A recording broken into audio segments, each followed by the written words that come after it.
Like the way it sounds, Frody? Hey, what's up? It's Mondo, the gamer on a budget, here with a new Madden 18 video. So you're probably well aware of the Monster Inside Zone by now, and if not, then you'll definitely want to check out some of my Gauntlet how-tos that show just what an equalizer this run play can be against the toughest solos that Madden 18 has to offer. But in today's video, we're going to be taking a look at how you can get your defense in a better position to stop the Monster Inside Zone in head-to-head matches or in solos. And it's all coming up right here on the Mondo Zone.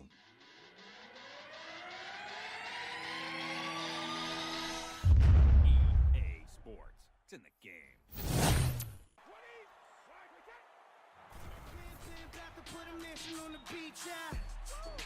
So it's good to be back on the YouTube. It's been a week and a half since my last upload, and I've been meaning to get this one out. I'd really like to be uploading at least 5 videos every week, and I'm trying to figure out how to speed up my production process to make that happen. I do want to thank all of you that helped me not only reach my goal of 100 subscribers, but to blow right past it. Thank you so much. I'm really excited about the future of this channel. So for this how-to, I'll be demonstrating it in practice mode, and as you can see, the settings are on all Madden competitive mode with all the helpers turned off. So the play we're defending here comes out of the Ravens or Browns playbooks, and the Titans also have a version of this play, but it's out of the Monster stack, which is slightly different. But the good news is defending it is exactly the same. So it really doesn't matter which defensive formation or play you're running when you come out and see that the opponent's only got 3 down linemen with everyone else spread out, and it has your defense pulled way out of whack. Even against goal line formations, you're still going to be coming out with your defense all spread out. Really, the only defenses you can come out with no adjustments to and not be spread out are special teams formations like punt block 44 even. But that's definitely not what I want to gamble on every time I see that my opponent is calling a play out of the Wildcat. Because it may not be coming out of the Monster or Monster stack at all. It could be some other Wildcat play. So we have to know how to adjust our standard defensive plays from any formation once we recognize that it is indeed Monster or Monster stack that we're up against. The real key to getting your defense back into a better position to stop this run is all about making some pre-snap adjustments. This can be as few as 1 or 2 adjustments to your D-line, your linebackers, or your secondary, or it could include as many other individual adjustments as you choose to make. So from here, the way I've chosen to organize this information is to first just show you the play from a few formations and tell you which adjustments to make, but without explaining how to make each adjustment. That way, those of you that already know how to make adjustments can get the information you're after without having to watch a complete tutorial. Then I'll show you the play while explaining what buttons I'm hitting to make each adjustment and offer some tips for those of you that are new to making pre-snap adjustments or just need a refresher. Also, I tested this using pass coverages out of all the formations in the Cardinals playbook, including quarter, dime, nickel, 4-3, and 3-4. But I'm not sure if I will show every play, probably just as much as needed for you to fully understand it. And I'll do this in 2 different ways as well.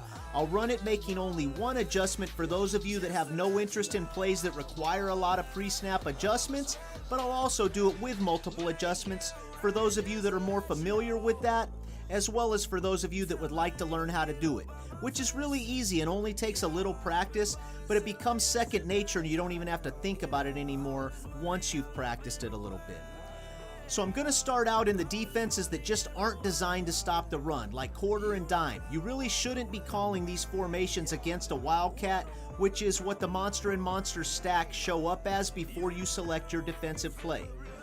It'd be better to call heavier defensive fronts to help stop the run like 3-4, 4-3, 4-4, 4-6, and I guess nickel isn't bad, but from a matchup perspective, it's really designed more for 3 wide receiver situations. It does offer some balance when you're not sure if the opponent's going to pass or run though. We're starting off in the quarter with a cover 3 zone, which is clearly designed to stop the pass and about as lousy as it gets against the run. So when we come out, as expected, our defense is not in any position to stop the run. So the adjustments you need to make from the quarter or the dime both involve adjustments to your linebackers. So from the quarter, you're simply going to adjust your linebackers, and I prefer to pinch them. and you notice that the linebackers have just moved back in from the edges. That's already getting your defense into a better position to stop the run. There's no guarantee that you don't get roasted on the play, but at least you're putting your defenders in a better position to have a chance to stop the play, and you will stop it at a high percentage. So you could just leave it at that and use only the one adjustment to the linebackers, or to get into even better position here, you could also simply walk your free safety down near the line to help close a gap on the side the run's designed to go to. What I like to do is to press my secondary so the strong safety moves up some too, then I still walk the free safety down further. But you don't have to do that, it just gets more guys closer to the line to stop the run. It's up to you how many more adjustments you want to make. For instance, you could consider also making individual adjustment to the free safety or linebacker by putting one or both of them into man coverage on the running back. Or you might put a linebacker on a blitz, or whatever you think's going to help you close all the gaps. But for this, I'm just pinching the linebackers, pressing the secondary, and walking the free safety down. The major difference you'll notice when calling more base-heavy defenses like 3-4, 4-3, and stuff like that, as opposed to quarter or dime, and probably dollar two, is that if you're making only one adjustment, you'll likely want to make the adjustment to the D-line instead of or in addition to the linebacker adjustments. It's mainly the dime and quarter that I've noticed the D-line adjustments don't bring anyone in from the edges, and that you have to adjust the linebackers. I haven't tested this out on the dollar yet, but it's not the case on the other formations. So from these heavier formations, I like to pinch my D-line. That'll bring your line in from the edges, and that could be enough and is definitely an improvement.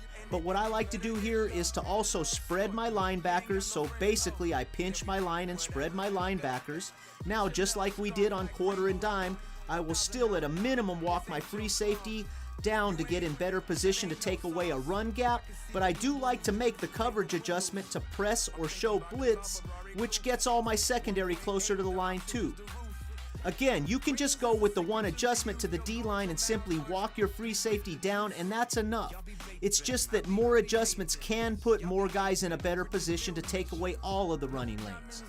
And for those of you that aren't that comfortable with the pre-snap adjustments yet, here's a little tip that helps me remember which buttons adjust what.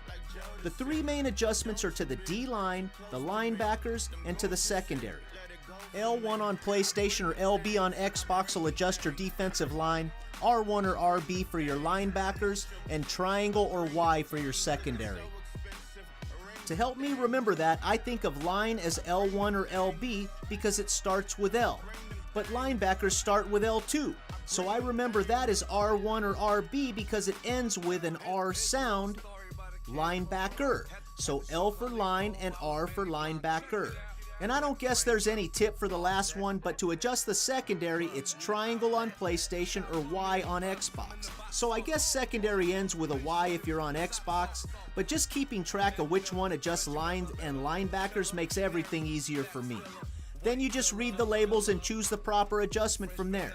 With time though, you'll have such a routine down that you won't even think as you make all your adjustments in under 6 seconds, which is the minimum time you have from the huddle to the snap.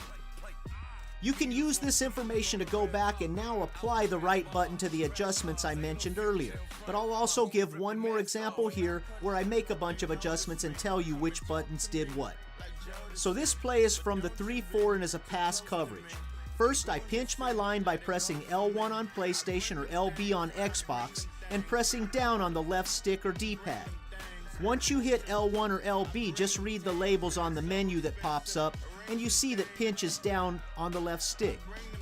Next, I spread my linebackers by hitting R1 or RB and pressing up on the left stick or D-pad. Then I press my secondary by hitting triangle on PlayStation or Y on Xbox, and I press down on the left stick or D-pad. Lastly, I walk my free safety down to get into position to stop the run. And as you can see in real time, I get all that done pretty quickly, just from about 15 minutes to a half hour of running this play in practice mode.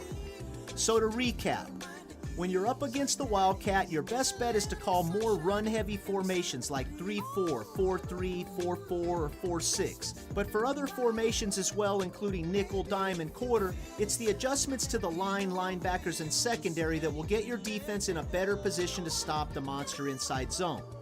If you do end up in dime or quarter and probably $1 for simple adjustments, just pinch your linebackers and walk your free safety down near the line at a minimum.